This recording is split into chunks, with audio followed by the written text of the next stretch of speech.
Thank you, Bart, for that introduction, and thank you to the organizers of this excellent event. I am delighted to be here. This is a truly extraordinary group of people, so inspiring, as we've heard from Thierry and from reading what's coming throughout the day. So I look forward to learning a lot, and I hope to add maybe something to the discussion based on our research at the World Bank. So what I will seek to do is highlight the results of over 15 years of research that we've done on the conditions for entrepreneurs around the world. I will use two data sets produced in our group, Doing Business, which looks at conditions for local entrepreneurs, and Women, Business, and the Law, that looks at the conditions that particularly affect women entrepreneurs. And so you'll hear throughout my presentation that I'm quite hopeful. We have seen a lot of changes through these 15 years of research. A lot can be done, but it's a bit cautionary as well. There is still a lot of work to do in fragile states, and we have also noticed that countries can move forward as well as quickly slip backwards. So apologies for the odd font. The World Bank likes to be a little bit different sometimes, so I hope it's legible. Doing Business is an annual report. We cover 189 countries, so we measure rich countries and poor countries, countries in all parts of the world, upon 11 different measures, different stages of the life of a company. So for example, we look into the steps, the time, and the cost of formally registering a business. We also look at the issues in establishing a location, connecting to the electrical grid for the first time, measuring the reliability of supply. We look at the process of getting a building permit, or if you want to expand operations, what types of collaterals are allowed under the regulatory system in your country. If you want to export goods, we look at the comparative time or the cost of exporting goods or importing supplies. And then we also have a section that we call When Things Go Wrong. If you have a supplier that does not comply with his end of the deal, how long would it take to take that case through the courts, and how much would that cost? We collect this same information from all 189 countries and then compare it. We compile rankings on the ease of doing business across these 11 areas. And we see how countries do when set up against each other on these measures. So Singapore, New Zealand are at the top. The Netherlands, my country of the United States, not far behind. But as a whole, fragile states do not do well. 164 is their average ranking out of 189. And in fact, there's quite a bit of range within that. We have Solomon Islands at 112, but then Libya, South Sudan, Central African Republic, and others down at the very bottom of the rankings. So I wanted to draw your attention to two things on this slide. One is what we call the distance to frontier score. We established a score over the last two reports where if a country performed at the top of all of the measures in doing business, it would get a score of 100. No country does that. Singapore, which tops the rankings, comes in at 87 out of 100. So there's room for improvement in all of the countries that we've measured. But then if you'll start looking at, for example, Libya at 31, South Sudan, 34, Central African Republic, 36. That's an enormous gap in the conditions for entrepreneurs between these countries at the bottoms of the rankings and those at the top. We see through the specific measures and the data that we collect that the entrepreneurs in fragile states face more bureaucratic requirements, higher fees even when adjusted for income per capita, longer delays, and poor government services. So that would not be, I expect, a surprise to anyone in this room. You don't need a World Bank Group global study to talk about the gap between conditions for entrepreneurs in fragile states versus those in more developed countries. But I do want to point out those arrows. This may be a bit of a surprise to you. Those arrows mark the countries that have seen an improvement in their score from last year's report, which was released in October 2014, and this year's report, released just a couple of weeks ago, October 2015. Those are the countries that implemented some sort of reform in the areas that we cover in doing business and saw an improvement in the conditions on the ground as reported by the local experts. So these might be, for example, the reduction of the minimum capital requirement in Comoros, or an improvement in the connection to the electrical grid in Sierra Leone, or the reduction of the complexity of complying with the tax regulations in Burundi. These countries have implemented some change, and that has been a surprise for us in the extent of the improvements that we're seeing in fragile states. The second point I wanted to highlight is that when you have these composite rankings, it can sometimes mask the variability across different areas. So I pulled out the range of the rankings of the individual topics by doing business different area. So for example, in Afghanistan, the top 3 topics measured by doing business, the top 3 rankings for those topics, starting a business, paying taxes, and secured transactions, have an average ranking of 73. But if you look at the bottom 3 areas for performance in Afghanistan, it's at 186. These are registering property, dealing with construction permits, protecting minority investors. So there's a huge range of performance by different government agencies. Governments can identify and build upon these areas of relative success.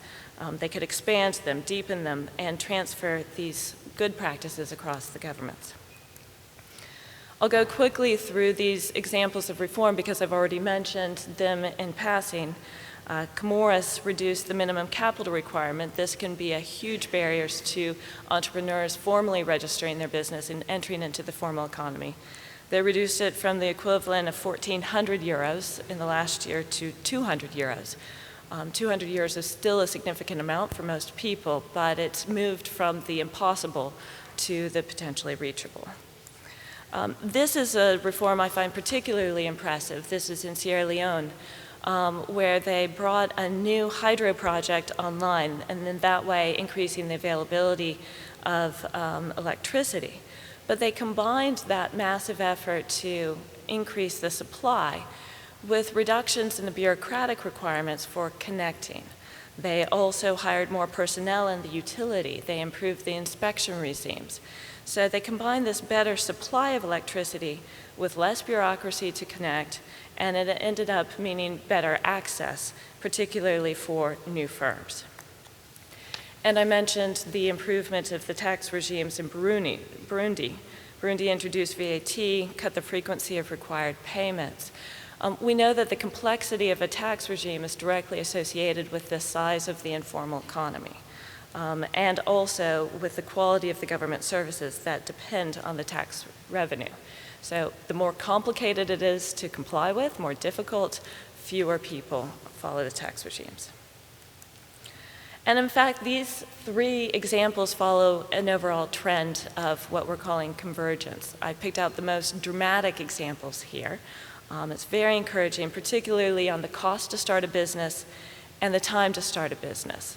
The blue line at the top, the blue lines represent the performance of the fragile states over time. On the far left-hand side would be 2005 data, and the right-hand side is this newly released data just from a couple of weeks ago. And you'll see a steep decline in the cost to start a business by percentage of income per capita, and a similar reduction in the time to start a business. Now, the non-fragile states are also reducing this cost in the time, but the improvement is much more dramatic in the fragile states. So there is still a big gap. I pulled out the strongest example of convergence here.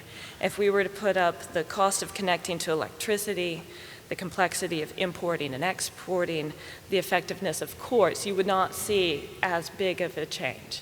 But I did want to highlight these encouraging signs.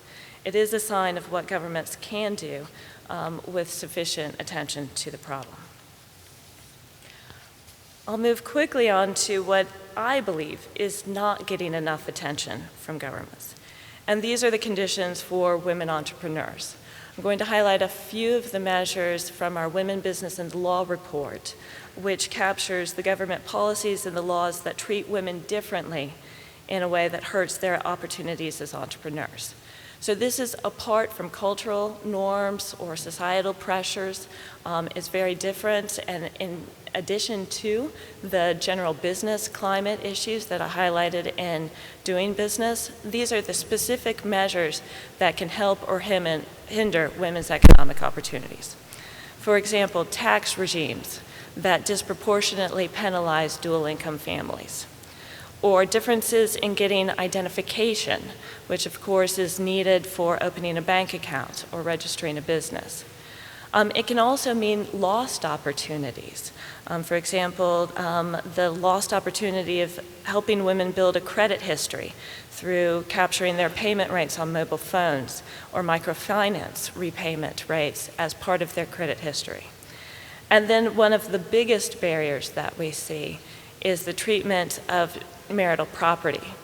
Married women have a very difficult time showing ownership and control over property. This limits their access to capital.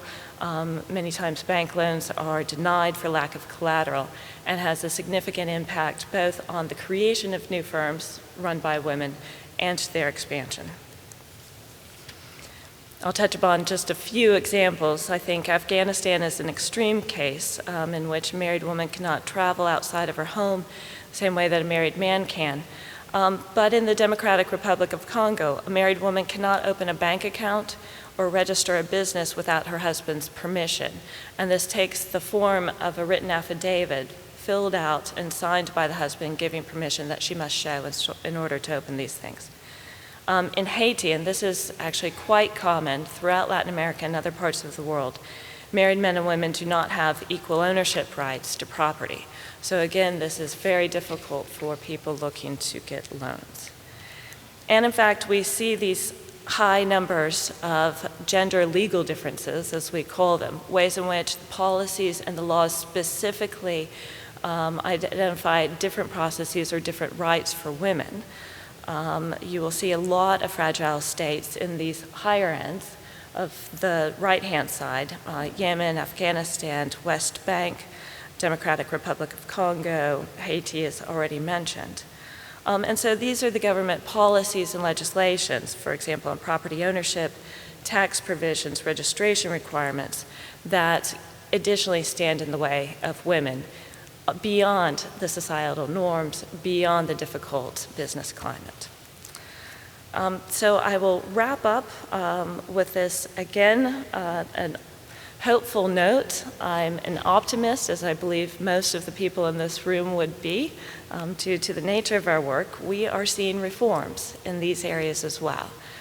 These most recent reports highlighted changes in Côte d'Ivoire, for Thierry, that changed the legal provisions for being head of household for women, which has tax implications for the deductions a woman is able to take in her taxes. Guinea introduced a new labor code mandating non-discrimination in hiring based on gender.